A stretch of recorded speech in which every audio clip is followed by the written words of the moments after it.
নমস্কার বন্ধুরা, তিয়াশাস রেসিপিতে সকলকে স্বাগত জানাই। আজ বানিয়ে দেখাবো ডিম দিয়ে সজনে ফুলের একটা নতুন রেসিপি। এটা আপনারা গরম ভাত, রুটি, পরোটা সব কিছুর সঙ্গেই খেতে পারবেন।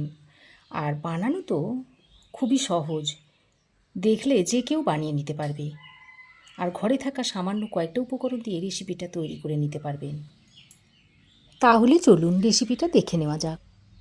তো রেসিপিটা তৈরি করার জন্য এখানে আমি বেশ খানিকটা সজনের ফুল নিয়েছি।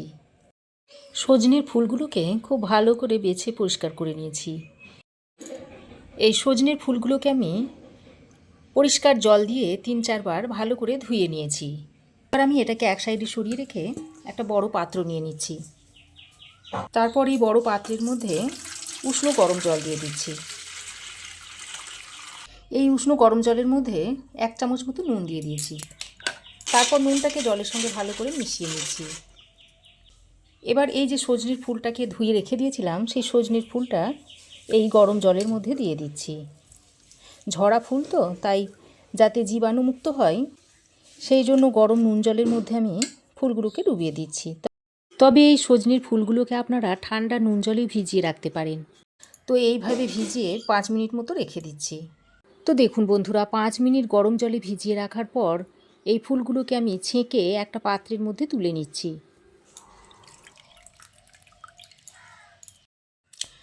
তো তুলে আমি একটা পাত্রে নিয়ে নিয়েছি। এবার এই সজনের ফুলের মধ্যে দিয়ে দিচ্ছি পেঁয়াজ। একটা মিডিয়াম সাইজের পেঁয়াজকে আমি একটু সরু সরু করে কুচিয়ে নিয়েছি, সেটা এখানে দিয়ে দিচ্ছি। দিয়ে দিচ্ছি একটা টমেটো কুচি। দিয়ে দিচ্ছি 2টো কাঁচা ও পাকা লঙ্কা। আর দিয়ে দিচ্ছি বেশ কিছুটা ফ্রেশ ধনেপাতা। এবার আমি এর মধ্যে দিয়ে দিচ্ছি পরিমাণ মতো নুন। দিচ্ছি একটু হলুদের গুঁড়ো। আর দিয়ে দিচ্ছি লঙ্কার গুঁড়ো। আদা ও রসুনের পেস্ট দিয়ে দিচ্ছি 1 চামচ। দিচ্ছি বড় চামচের 1 চামচ মতো বেসন। আর যা বেসন নিয়েছিলাম তার হাফ অংশ দিয়ে দিচ্ছি চালের গুঁড়ো। আপনারা এখানে চালের গুঁড়োর বদলে সুজিও দিয়ে নিতে পারেন। এবার সব কিছুকে একসঙ্গে ভালো করে একটু মেখে নিচ্ছি। বন্ধুরা, আপনারা ভাবছেন হয়তো যে এটা সজনে ফুলের বড়া বা পকোড়া তৈরি হবে, কিন্তু তা নয়। আজ আমি আপনাদের সজনে ফুলের বড়া বা পকোড়া কিছুই তৈরি করে দেখাচ্ছি না। আমি হাতে মেখে সজনে ফুলের একটা দুর্দান্ত স্বাদের রেসিপি আপনাদের তৈরি করে দেখাচ্ছি। তো সব কিছুকে হাত দিয়ে এইভাবে একটু আলগা হাতে মাখিয়ে নিতে হবে। দেখুন বন্ধুরা, সব কিছুকে আমি ভালো করে মাখিয়ে নিয়েছি। আর মাখার পর দেখুন দেখতে কতটা সুন্দর লাগছে। আর এই রকম একটু ঝরঝরে করে মাখিয়ে নিতে হবে। মাখানোর পর দেখবেন ঠিক এই রকম একটু ঝরঝরে থাকবে, সেইভাবে মাখাটা তৈরি করে নিতে হবে। তো মাখা হয়ে গেলে এটাকে এখন আমি এক সাইডে সরিয়ে রেখে দিচ্ছি। তারপর আমি এখানে একটা ছোট বাটি নিয়েছি। এখন আমি একটা ডিম নিয়েছি। এই ডিমটাকে ভেঙে এই বাটির মধ্যে নিয়ে নিচ্ছি। এবার এই ডিমের মধ্যে অল্প পরিমাণে একটু নুন মিশিয়ে নিতে হবে। তো এই নুনটা দিয়ে চামচের সাহায্যে এইভাবে ডিম আর নুনটাকে ভালো করে ফেটিয়ে নিতে হবে। দেখুন ডিমটাকে আমি খুব ভালো করে ফেটিয়ে নিয়েছি। এবার আমি রান্নাটা করার জন্য গ্যাস অন করে একটা কড়াই খুব ভালো করে গরম করে নিয়েছি। তারপর গ্যাসের ফ্লেমটাকে মিডিয়ামে করে দিয়েছি। এবার আমি এর মধ্যে দিয়ে দিচ্ছি 1 চামচ পরিমাণ সর্ষের তেল। তেলটাকে কড়াইয়ের গায়ে ভালো করে এইভাবে স্প্রেড করে নিতে হবে, যাতে সজনের ফুলটা দেওয়ার পর কড়াইয়ের গায়ে লেগে না যায়। এবার আমি এখানে হাফ চামচ পরিমাণ দিয়ে দিচ্ছি কালো জিরে। কালো জিরেটা ভালোভাবে ফুটে উঠলে এবার আমি যে সজনের ফুলটাকে ম্যারিনেট করে রেখে দিয়েছিলাম সেটা এর মধ্যে দিয়ে দিচ্ছি।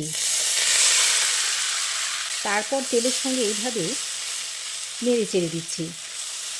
আর এই পর্যায়ে আপনারা গ্যাসের ফ্লেমটাকে লো টু মিডিয়ামে রেখে দেবেন। তাহলে কড়াইয়ের গায়ে লেগে যাবে না। তো ভালো করে নেড়েচেড়ে মিশিয়ে নিয়ে এবার আমি একটা ঢাকনা লাগিয়ে রেখে দিচ্ছি। আর ঢাকনাটা খুলে 1-1.5 মিনিট পর পর আমি এই সজনের ফুলটাকে এইভাবে নেড়ে চেড়ে নেব। এইভাবে উল্টে পাল্টে দেবো।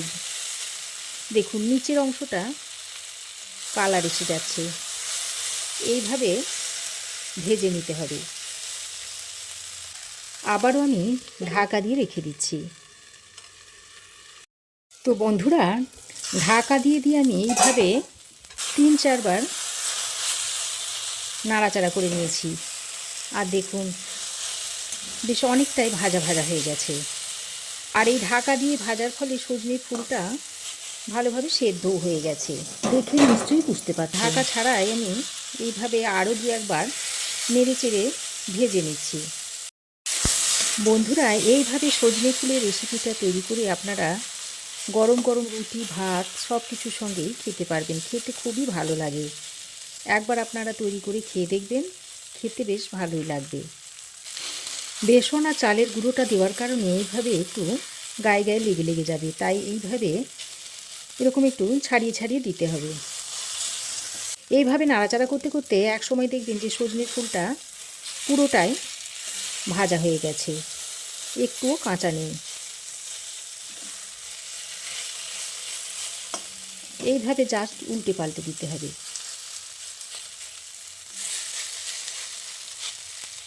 উপর দিকটা নিচে আর নিচের দিকটা উপরে করে দিলেই চারিধার থেকে সজনের ফুলটা ভাজা হয়ে যাবে।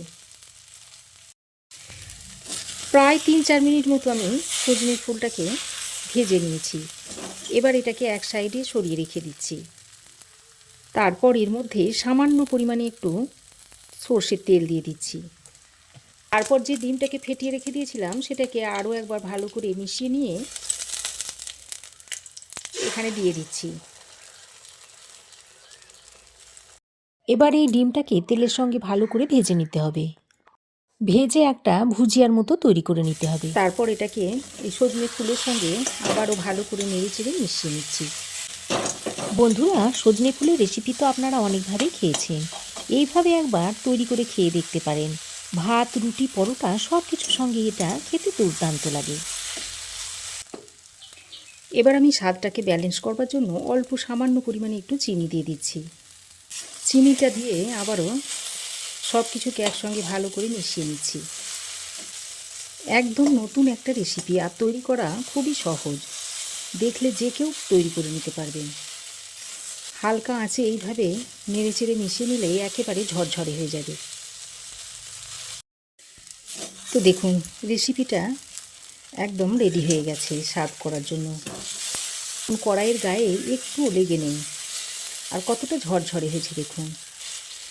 এবার আমি এই সজনে ফুলের রেসিপিটা একটা প্লেটে সার্ভ করে দিচ্ছি। এইভাবে আপনারাও একবার তৈরি করে খেয়ে দেখতে পারেন। আশা করছি আপনাদেরও ভালো লাগবে।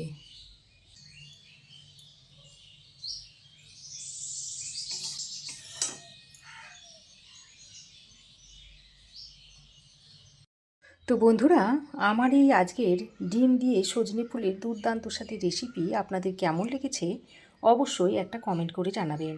ভালো লাগলে একটা লাইক ও শেয়ার করবেন। পাশে থাকা বেল আইকনটাও অবশ্যই প্রেস করে দেবেন। আর আমার চ্যানেলে যদি নতুন হয়ে থাকেন তো প্লিজ চ্যানেলটাকে সাবস্ক্রাইব করার অনুরোধ রইল। আজ এ পর্যন্তই।